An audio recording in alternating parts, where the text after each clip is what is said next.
الاهلي والوداد في نهائي افريقيا. مباراة الذهاب هتكون يوم الاحد، مين هيقدر يحسم المباراة ومين هيرفع الكاس. مباراة هتكون صعبة جدا، انت بتلاعب فريق عنده خبرات كبيرة جدا في افريقيا وعنده خبرات كمان في النهائيات. انت لو بتتكلم عن الاهلي فهو في ال7 سنين دول واصل 6 نهائيات، فالوداد في ال7 سنين دول واصل ل4 نهائيات. والخبرات بتفرق جدا في المباريات النهائية والادوار الاقصائية، وده اللي خلى الوداد قدرت ان هي تكسب صن داونز. والوداد في المباراة دي هيحاول ان هو يحافظ على اللقب بتاعه، اما الاهلي طبعا بيحاول انه يسقر لهزيمة السنة الماضية، وان شاء الله تكون البطولة ال11 افريقيا يا اهلي. طب ايه هي اهم الاسلحة ونقط القوة اللي عند فرقة الوداد؟ اي حد اتفرج على الوداد المباريات الاخيرة هيعرف ان عندهم 3 اسلحة مهمين ومكملين لبعض: الكرات العرضية، الكرات الثابتة، التسديدات. وقدروا يسجلوا بيها اهداف كتيرة. في صن داونز هم قدروا يجيبوا الكرة الاولانية من عرضية اترفعت، قدر ايوب ان هو يجيبها، والهدف التاني برضو كان من عرضية بس مدافع صن داونز هو اللي جابها في نفسه.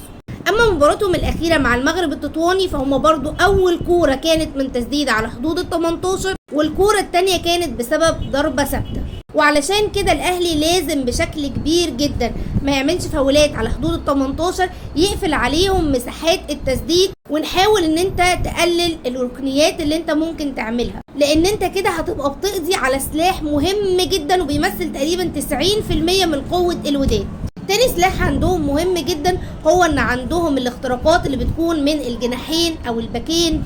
دي كده مقارنة بتوريك ما بين يحيى عطلة وعلي معلول، بس لو بنتكلم بقى على الوداد فلو بصيت هتلاقي ان يحيى عطلة تقريبا صانع 17 فرصة لزمايله، وده بيوريك خطورة الاطراف والجناحين للوداد. كمان هو بيحاول يستخدم السرعات اللي عند ونجم وحميد احداد. حميد احداد مش هيلعب المباراة دي بس ونجم هيكون موجود، ونجم تقريبا هو من اكتر اللاعبين اللي بيصنعوا فرص لزمايلهم. والاهلي كمان في بعض المباريات كان بيقابله مشكله في الظهر معلول ومحمد هاني، وخصوصا لما بنعمل التحول الهجومي تلاقي الكوره ارتدت عليك مرتده سريعه زي ما انبي كده كان بيحاول يعملها بكالوشة لو تفتكروا، ولولا ان علي لطفي تصدى ليها كانت هتسبب خطوره كبيره جدا. دي بشكل كبير جدا هتكون مهمه خط النص، ان دايما في حد مرحل وبيحاول يغطي المساحه دي، وانه اعتقد ان كولر اكيد هيكون عنده خطه مختلفه للوداد بيلعب فيها كل ثقه اكيد ليه.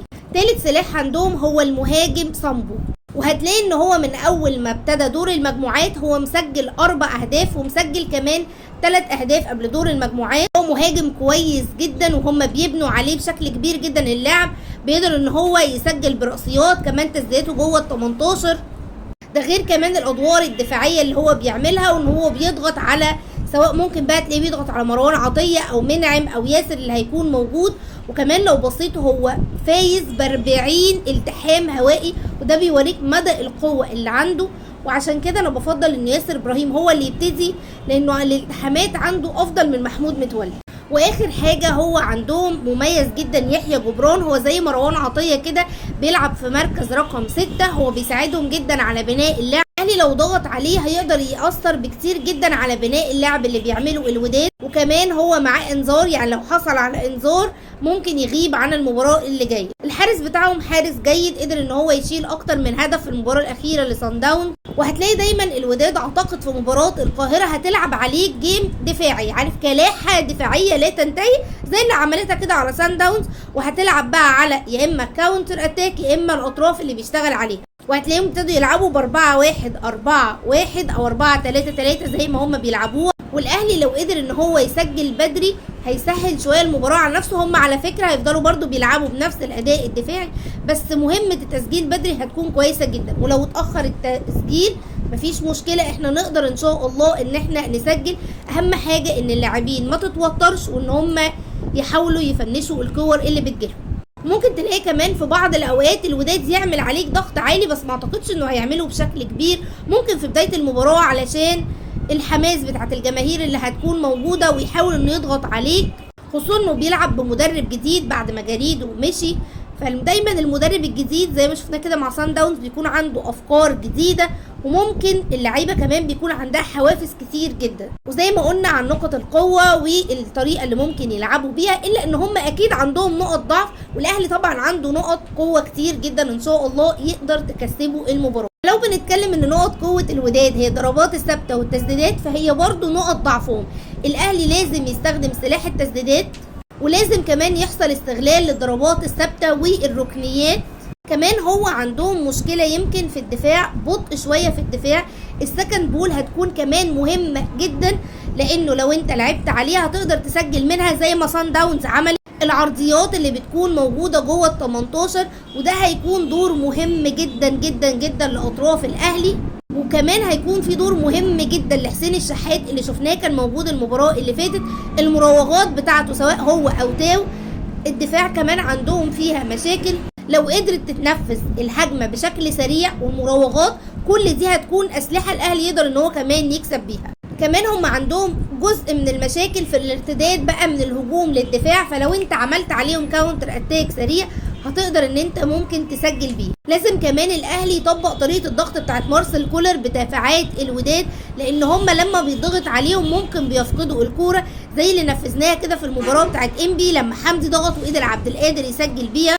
مهم جدا ان الاهلي يبني اللعب بشكل سريع ويحاول دايما. انا واثقه اكيد في افكار كولر، لانه اعتقد ان هم بكره هيقفلوا على مروان عطيه بشكل كبير جدا.